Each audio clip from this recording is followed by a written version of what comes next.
I would like to know what your thoughts are on the Gaza war as it's hopefully come to an end, and looking forward at the situation. Yeah, it's a temporary ceasefire. The Israelis already broke it like earlier today, and I'm just glad that the genocide is over for the most part, and they're getting aid back in there. But this conflict they're gonna keep fighting, and the reason why they're gonna keep fighting is because Netanyahu and the Israelis do not want the Palestinians to have the right to self-determination. They don't want to give them a two-state. They're definitely not gonna include them in a one-state. So that's the thing that sucks. Do you think that Hamas wants a self-determination or a one or two? Yeah, that's the whole reason why they fight. It's literally why they fight. They don't want a two-state solution, though. They want a one-state solution. They actually where there's no Israel and there's only Muslims. No, they did agree to 67 borders before. Hamas did? Yeah, they did. They did. And I feel I have an inkling that they would continue to commit terrorist attacks on Israel.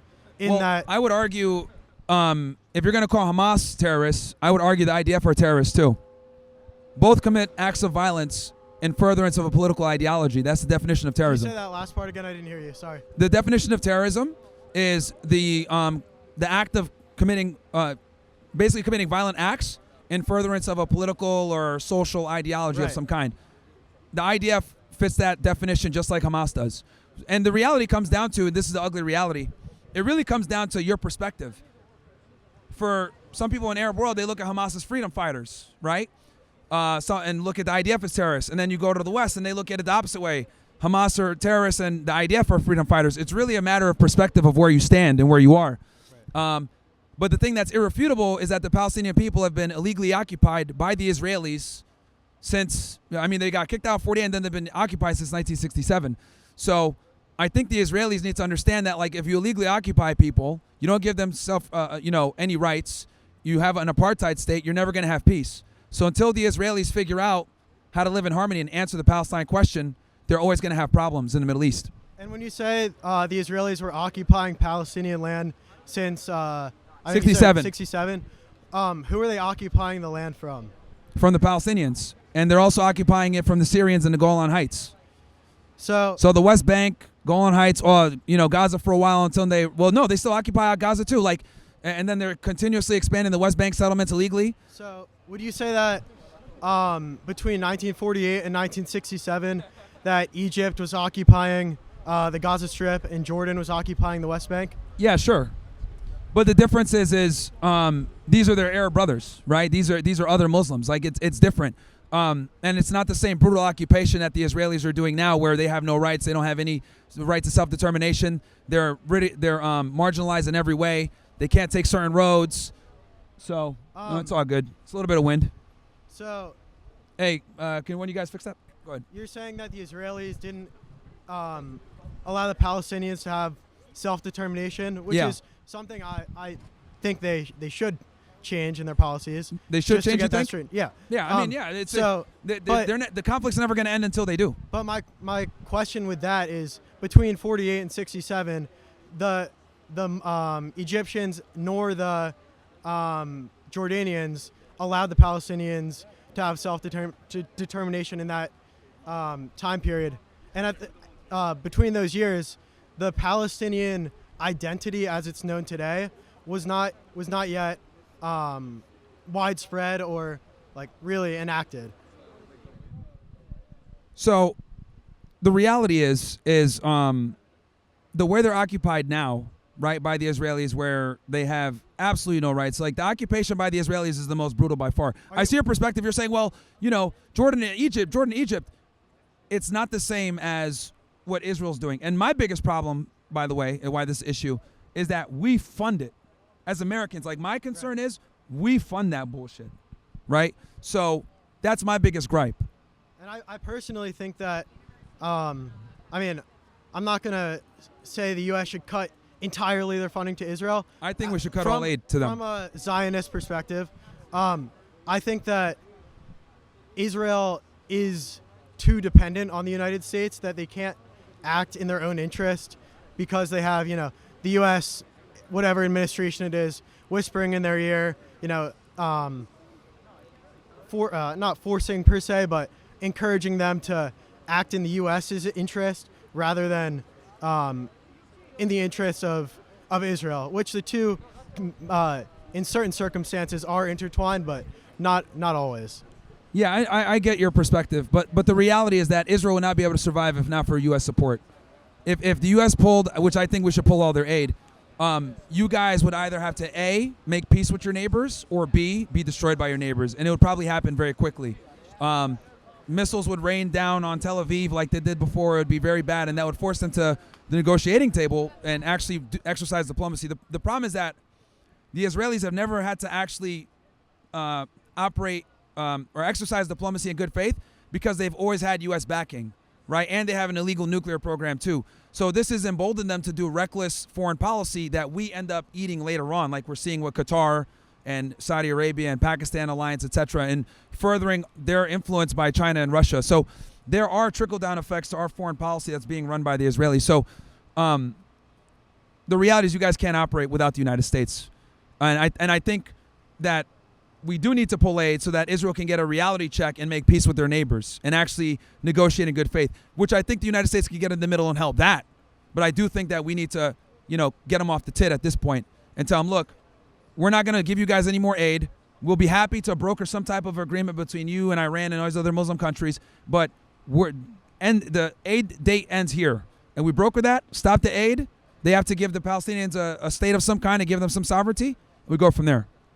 In the past, they have several different times given the opportunity. Every single plan that they gave was bullshit. So 1937 Peel Commission, they never negotiated in good faith. Ben Gurion admitted to his son in his memoirs that the goal was to always expand Israel. 1947 partition plan, only about 1/3 of the population was Israeli. They only owned about 6% of the land that they legally purchased, and they wanted all the farmland. They wanted 56% of the population while only being 1/3 of the population. Makes no sense. And they expected the Palestinians to take all the shitty non-fertile land. I mean, much of the land that, like the early 67. No, I'm saying like the early Zionist settlers when they first came, most of their land was on like malaria-infested swampland that they worked and tilled the land back into. Well, they stole a lot of the good land from the Palestinians, and they also had labor unions. Well, they bought a lot of it from. They only bought 7% from absentee by 1947. Absentee landowners from the Ottoman Empire. This is what I'm trying to tell you. They only owned by 1947 6.6% of land legally in Palestine. This is why and this is what no one ever talks about, the pro-Zionists. The reason why the Palestinians rejected that plan in 1947, the partition plan, is because they only owned 7% of the land, but they wanted 56% of the land, and they were less than 1/3 of the population. So imagine this. Someone breaks into your house after you let them in. Actually, no, they come into your house, you invite them in. You leave for a week, you come back, locks are changed, they got the master bedroom and the whole upstairs, all the best parts of the house. You got the garage and a side bathroom. And then they say, okay, bro, I know you were here first and everything else like that, but you guys are just gonna be in this area of the house. What would you do? You'd probably say, fuck that. You'd fight to get your main bedroom, your master bedroom back, your bathroom, etc. That's precisely what happened to Palestinians. And you would reject any deal that this invader gave you that favors them. You would reject it because you're like, what the fuck? Like, this is bullshit. My response to that is like, before the establishment of the state of Israel, there had already been several large-scale attacks on Jewish communities within were there on Palestinian communities, but not to the same extent. Like the Hebron massacre, it was a I believe 1924. I could be wrong, but the Jewish community of Hebron had been there hundreds of years, and then the Grand Mufti of Jerusalem at the time, Haj Amin al-Husseini, who later conspired with the Nazis during World War II. Was one of the largest, or had one of the largest payrolls. Here's the thing: you're right. There were battles at different villages, everything else like that. But the reality is, the Palestinians were there first in modern society. They went ahead and they destroyed a bunch of villages, Deir Yassin massacre, a whole bunch. There were far more Palestinians that were killed during that era than Israelis, and the reason why is because the Israelis had superior firepower because they smuggled a bunch of guns illegally there under embargo, and the state of Israel was created through terrorism. The IDF that you know now was made by the Haganah, Irgun, and Sturden gang. These were paramilitary Zionist organizations that conducted acts of terrorism to create the state of Israel. So I find it very ironic that Israel complains about Hamas, Hezbollah, all these organizations that were actually formulated to combat their state, which was actually made via terrorism. The state of Israel in itself was created by the very terrorism they complain that the Arab world imparts against them. I disagree on like the intent behind. I do think that I do agree with you that there were acts of terrorism by the pre-IDF paramilitary groups, but I think the extent to which and the purpose of which they're committed, I'm not justifying them, but I think it's different situations. For, like, you know, you don't see. I mean, the only different situation is that the Israelis were smart enough to rebrand. Same terrorists, just rebrand. Menachem Begin, the guy who later became prime minister, he was the head of the Irgun. He was the planner of the King David Hotel bombing that killed almost 100 people, to include Jews. So, you know, we look the other way when Jews commit terrorism, but when Muhammad does it, we're all like, yeah, get rid of these fucking go fuckers. Like, the reality is that Israel was created on terrorism, and now terrorism is hitting them back because they created their country via that way. And they refuse. The worst part is, not only did they do it to create their nation, they're refusing to make it right and give them some type of sovereignty. So, of course, there's going to continue to be conflict. You can't come in and oppress people and take their land and expect them to sit there and say, okay, cool. They've tried peaceful protests, by the way. They did the Great March in 2018. What did the Israelis do? The IDF was shooting at kids and sniping them and hitting them in certain body parts. At the same time, like in the 1948 war during after the establishment of the state of Israel, they encouraged. There were instances where they did forcefully expel many Arabs, which is terrible. But at the same time, in the Declaration of Independence, they encouraged their Arab neighbors who were living amongst them to stay, and the neighboring Arab nations. No, really, they expelled them. That's what the Nakba is. Like, they literally got expelled. The term Nakba. That's why the catastrophe was originally created to declare the fact that the Arab armies didn't succeed in wiping out the newly founded state of Israel. And it's been well, they got kicked out. Like, they got the Palestinians literally got expelled from their homes after the conflict. That's why it's called a catastrophe. Like 700,000 still live in Israel proper.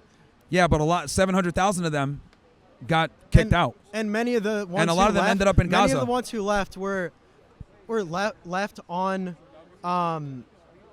grounds of the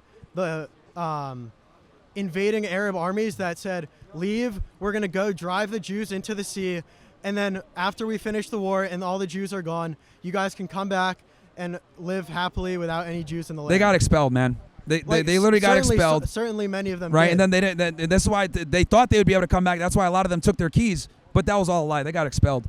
Guys, I got to piss real. Guys, what's the closest bathroom right here? I got to piss. All right. Where?